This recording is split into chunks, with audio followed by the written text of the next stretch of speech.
Hi. So, have you ever wondered what does it take really to be a good people manager, right? Whether you own a business and you have a team of managers who needs to manage your set of people, or you have a you're part of some of the company and you are a leader, be it a mid-level manager or a direct frontline manager or senior executive. What does it even take to be a good people manager, right? There are various aspects of it. First of all, what exactly is a people management, right? You, as a leader, you would have a subset of human, team members, right? A resource management that you need to consider, and you need to organize that set of team members. You need to um, optimize your business performance and process, and the career aspect point of view, right, of the not just the business benefit, but at the same time the career vision of those team members that you're working with. It involves, it's not just about hiring random people, but you need to invest time, money on them in terms of having to get right talent pool, guiding and empowering each and every individual that you're working with to reach their maximum potential effectively. Um, and how what does it take in terms of communicating across all the teams that you're working with, directing all team members to reach towards the end goal of the business as a common goal, right? And in terms of people management, like, when you have to say about, hey, what about like people management versus a team orchestration, right? So, what is important is rather than you having to be like a dictatorial, do this, do that, like, an effective leader strives to empower their employees, which, to play a bigger role in a business, whichever line you are in, whether the top line or a bottom line, depending on the company culture. You need to empower them individually to leverage their full potential to play a bigger role in business to the extent of horizon that you have to get access to, be it technical or be it sales or be it accounting or be it a product research, anything for that matter, right? So when we really start thinking about people management in terms of team orchestration, there's an immediate shift in attitude.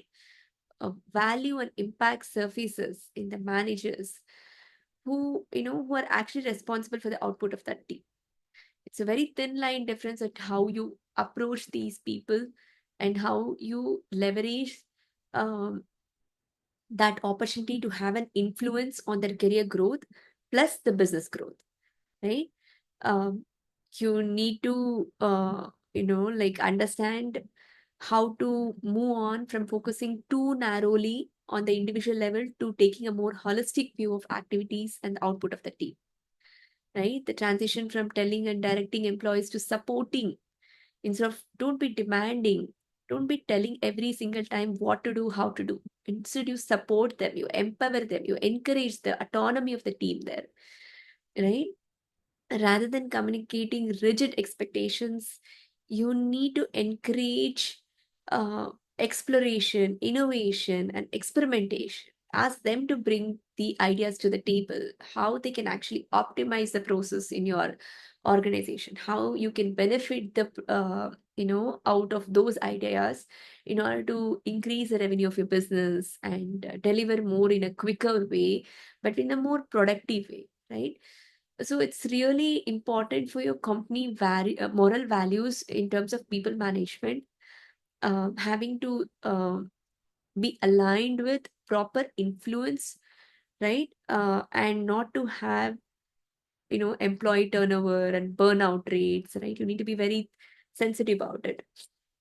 So there are various optimal strategies that you can leverage in order to make sure there's a strong ownership, self-influenced individually for employees to get that sense of ownership over their work and improve their overall job satisfaction.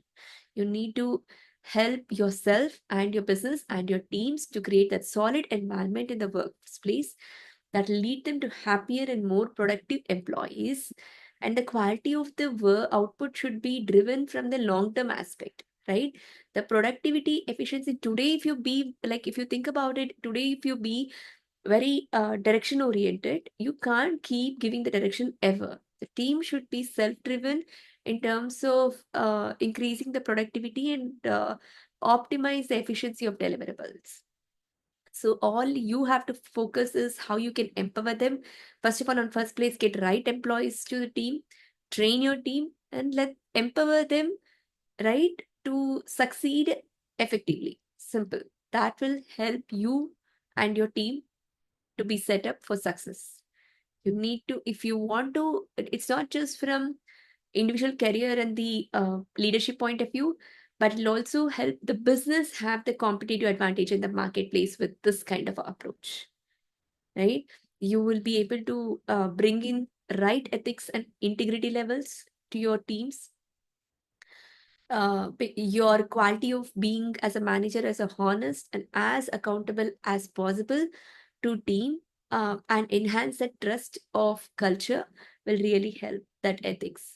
And clear communication, right? Effective leader communicates very clearly and frequently and thoughtfully, and good managers encourage two-way communications and a receptive to feedback. And you need to be able to understand how to define clearly the goals and the processes and the timelines and set the success metrics to the teams. And so that should align them with the company's overall mission and vision statement, which is very important. And ask consistently the frequent feedback from your team. And you have to soften your ego and instead offer valuable insights, uh, or getting mutually from team and giving will improve, promote your growth, and plus the team growth and business growth, right? You have to be approachable and respected. So um, what is important overall is maintain your growth mindset and be a good experienced mentor to your teams as a people leader.